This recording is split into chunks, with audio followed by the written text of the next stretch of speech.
நல்லுள்ளம் படைத்த நம்மவர்கள் அனைவருக்கும் எனது வணக்கத்தை தெரிவித்துக் கொள்கிறேன். இப்போ அடுத்த வாரம் எப்படி ட்ரேட் பண்ணலாம் அப்படின்னு பார்க்கறதுக்கு முன்னாடி லாஸ்ட் வீக் நம்ம என்ன சொல்லியிருந்தோம், என்ன நடந்திருக்குன்னு ஒரு கிளான்ஸ் பார்த்துட்டு வந்துருவோம். இந்த லெவல்ஸ் எல்லாமே நோட் பண்ணிக்கங்க. இது வந்து சப்போர்ட்டா வந்து பார்த்தீங்கன்னாக்கா 24,688 ஒன்று, செகண்ட் வந்து 24,530 ஒரு ட்ரேட். இதுதான் லெவல்ஸ் எல்லாமே. இதுக்கு மேலே எல்லாமே 15 மினிட்ஸ் கேண்டில் க்ளோஸ் வைக்குது அப்படின்னா நம்ம இன்ட்ராடே லெவலில் ட்ரேட் பண்ணுறோம் அப்படின்னா மேலே க்ளோஸ் வைக்குதுன்னா அடுத்தடுத்த லெவல் ஃபோக்கஸ் பண்ணலாம். செகண்ட் மேக்ஸிமம் ரேஞ்சு பார்த்தீங்கன்னா 25,000க்கும் 24,000க்கும் பிட்வீன்லேயே ட்ரேட் ஆகலாம். சப்போஸ் இதை பிரேக் ஆகுது அப்படின்னா இதுலேருந்து இது வரைக்கும் வர்றதுக்கான வாய்ப்பு இருக்குது. இந்த ஏரியாஸில் மட்டும் ட்ரேட் பண்ணுங்கள்.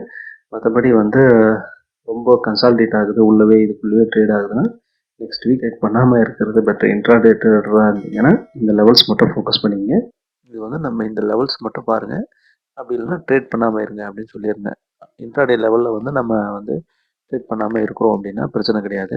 இப்போ வீக்லி அனாலிசிஸில் அடுத்த வாரம் என்ன நடக்கும் அப்படின்றத மட்டும் நம்ம ஃபோக்கஸ் பண்ணுவோம். இப்போ பார்த்தீங்கன்னா இங்கேருந்து மேலே ஏறி இருக்கு, மறுபடியும் அங்கேருந்து கரெக்ஷன் ஆகிருக்கு. இதுக்கு 50%, அதாவது வந்து மேலேருந்து கீழே விழுந்ததுக்கு 50% கரெக்டாக கரெக்ஷன் ஆகிட்டு கீழே வருது. இது வந்து ஒரு நல்ல ஸ்ட்ராங்கான ஒரு பேரிஷ் கேண்டில் ஃபார்ம் ஆகிருக்கு. அப்போ மார்க்கெட் வந்து கீழே இன்னும் கரெக்ஷன் ஆகிறதுக்கான வாய்ப்பு நிறைய இருக்குது. அடுத்து என்ன நடக்கும்னா இங்கே 1 or 2 days கன்சால்டேட் ஆகிட்டு மறுபடியும் கீழே வர்றதுக்கான வாய்ப்பு இருக்குது. இது வந்து ஸ்ட்ராங்காக வந்து இந்த இடத்துல நின்று இருக்குது.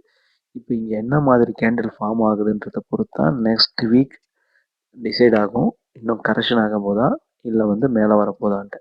இப்போ வந்து இன்ட்ராடே ட்ரேடரை பொறுத்த வரைக்கும் பிரச்சனை இல்லை. கீழே வந்தாலும் வந்து ப்ராஃபிட் பண்ணிக்கலாம். ஹோல்டிங்ஸாக வச்சுருக்கீங்க அப்படின்னா ஒன்றும் வரி பண்ண வேணாம்.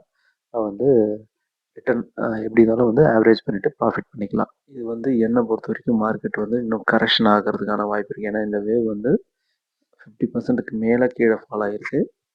ஆனால் என்ன, இந்த ட்ரெண்ட் லைன் வந்து ஒரு ஸ்ட்ராங் சப்போர்ட்டாக இருக்குது. இந்த ட்ரெண்ட் லைனை பிரேக் ஆகுது அப்படின்னா இந்த ட்ரெண்டுக்கு 50% கரெக்ஷன் ஆகிட்டு தான் மார்க்கெட்டு மேலே போகிறதுக்கான வாய்ப்பு. கரெக்ஷன் ஆனால் இன்னும் எவ்வளோ தூரம் ஆகும், இது எல்லாமே வந்து நான் இன்னொரு வீடியோ போடுறேன். இப்போ வந்து நெக்ஸ்ட் வீக் மட்டும் என்ன ஃபோக்கஸ் பண்ணலான்றதை மட்டும் பார்ப்போம். இது நல்லா பிக் மூவ் வந்து எப்படி இருக்கும் அப்படின்னா இது வந்து நல்லா அப்சர்வ் பண்ணி பாருங்கள். ஒரு நாள் 2 நாள் இந்த இடத்துல கன்சால்டேட் ஆகணும். இந்த ரேஞ்சுக்குள்ளே ஒரு ரெட் கேண்டில் ஒரு க்ரீன் கேண்டில் ஃபார்ம் ஆகிட்டு மறுபடியும் அந்த க்ரீன் கேண்டிலை பிரேக் பண்ணிவிட்டு கீழே வந்து இதுக்கு க்ளோஸ் வச்சுது அப்படின்னா அதோட இம்மீடியட் நெக்ஸ்ட் டார்கெட் இது.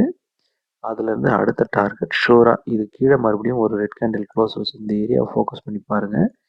இங்கே மறுபடியும் ஒரு ரெட் கேண்டில் க்ளோஸ் வச்சதுன்னா அதோட நெக்ஸ்ட் இமீடியட் டார்கெட் இது வரைக்கும் வரும். இந்த லெவல்ஸில் மட்டும் ஃபோக்கஸ் பண்ணுங்கள். இந்த லெவல்ஸ் அதே மாதிரி இங்கே ஏறுச்சுனாலும் இந்த இடத்துல இருந்து மறுபடியும் இந்த லெவல் வரைக்கும் கேட்ச் பண்ணலாம். இதை மட்டும் ஃபோக்கஸ் பண்ணி பாருங்கள். நன்றி, வணக்கம்.